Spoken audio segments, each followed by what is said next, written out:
diplomas. I'm not sure there's any arbitrary criteria that says you're never going to do something stupid. Right. Whether it's an age, and listen, the whole 21-18 thing is, no, I believe in a universal age of majority, and I think it should be 18 for all this stuff. But that's my personal opinion. The fact is, the law is what it is, and you enforce the law as it's written. Well, I don't even like that approach. Listen, you don't need to enforce the law. The executive branch of government is the people who get to decide whether they want to enforce. Well, that's true. In a lot of things, yeah, there's obvious discretion involved. But I'm talking about in this particular case, whether it's stores or bars or restaurants or whatever, they're licensed to sell a product, right. And they have an obligation. They become, in essence, like, I don't know, police officers in a way. I mean, their job is to enforce those laws. And in most cases, I think they do a pretty good job of it. Well, they do an excellent job considering that, I mean, it's a constant assault of people trying to break the law. And, you say no 99 times and miss one on the 100th time, you're considered a scallywag. But I think, on balance, the people I know do a pretty conscientious job. Yep, I agree with that.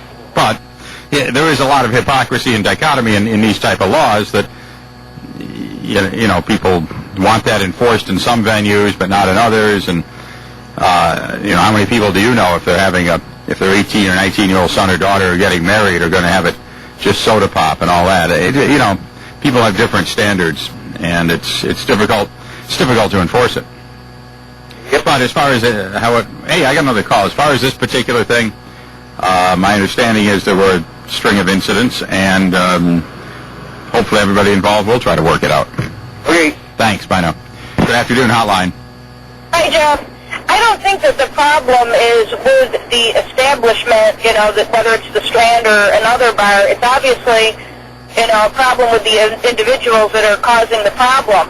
I mean, look on News Junkie today. I mean, there was a GI that, got in trouble outside of Poor Richards for fighting with the bouncers, and last weekend, there was 11 or 13 people arrested outside of Poor Richards, for causing a problem. Some of them were GIs, so, telling them they can't go to the Strand isn't really solving the problem. Right. Interesting point, yeah. Well, I mean, they're just going to move it down the street, so to speak. So what are they going to do? They'd say, you can't go to Poor Richards. We're going to, send some MPs over there to, tell people not to go in or what have you. And, then what are they going to do? Move on to, the Thunderdome or Fat Boys or your bar, so to speak? Mm-hmm. I think this is a problem that needs to be addressed and nipped in the bud now. Mm-hmm. Okay, well, I agree with you. Thank you. All right. All right, bye now. Good afternoon, Hotline. Boy, unexpected topic. I was going to say, hot topic again. I was going to just talk about, local politics or something. Well, I think it's a way overkill if they got armed guards at the door. Because, when I was in the Navy, when they had the off-limits list, if you went there, you got whatever trouble you got into plus disobeying a lawful order. So, I don't see, that's necessary. I would have to think from what the other caller said that there may have been efforts to work on this before, and I don't know. I mean, it's a fine line, and having done it for years, you never know. Well, you do use your best judgment and do the best you can. Well, and if they're dissuading other people that aren't in the military going in there, that's way wrong. You do have an obligation as a licensee not to overserve. That's not an absolute science. Right.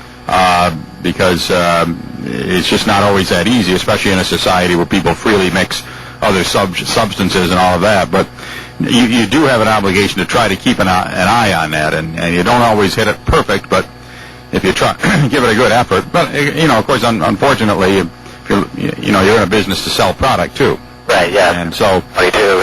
You want to sell as much as you can, but you sell too much, you get sued, and, yeah.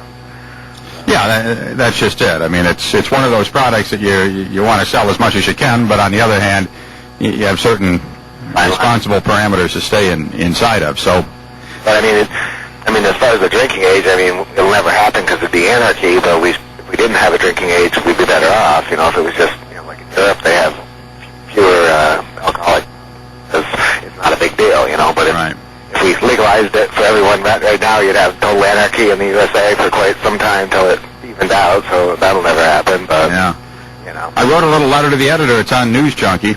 Yeah, it's pretty good. You might want to read it. It's right there in the first section. All right, I'll check it out. All right, thanks. Bye now. Yep, bye. Good afternoon, Hotline. Hey, Jeff, how you doing?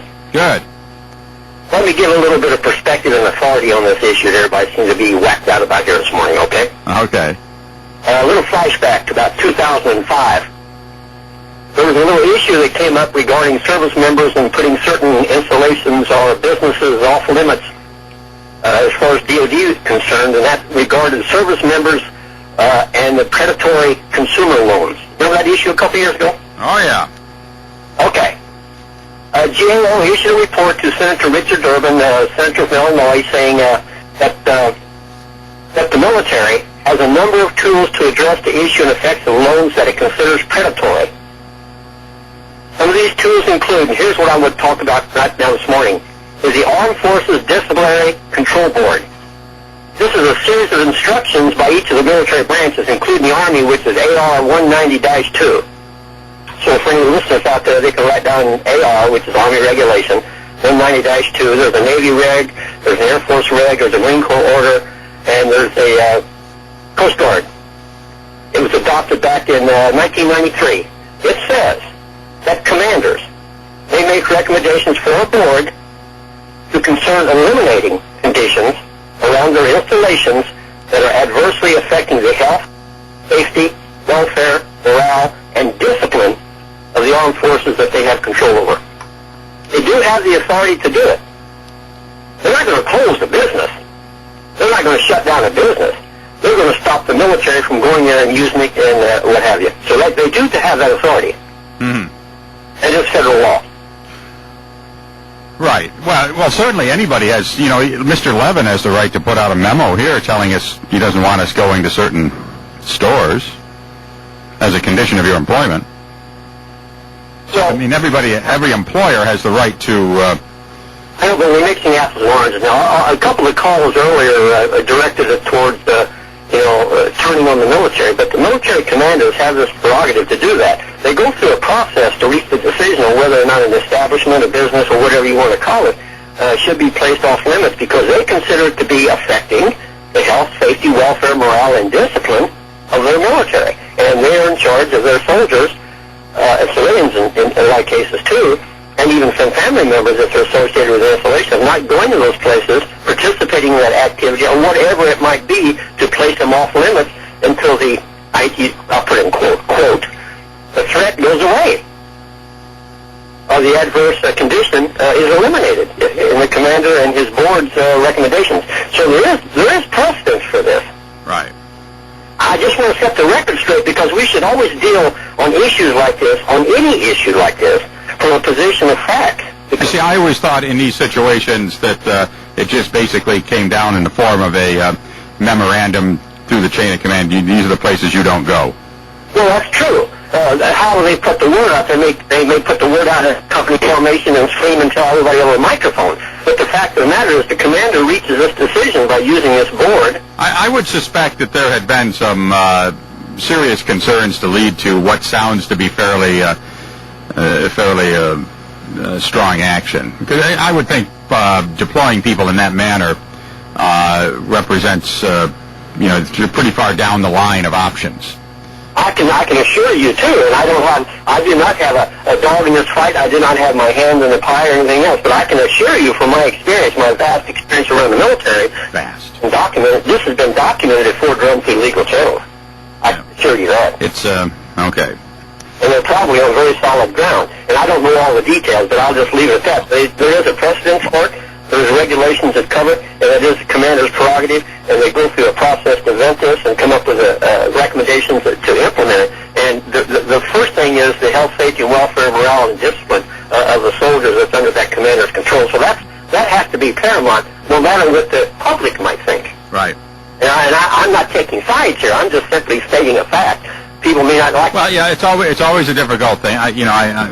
who knows? Who knows what the chain of events is that led up to it? It is a difficult issue, but we need to make sure we deal from facts first. That's why I wanted to present this. All right, sounds good. Thank you. All right, well.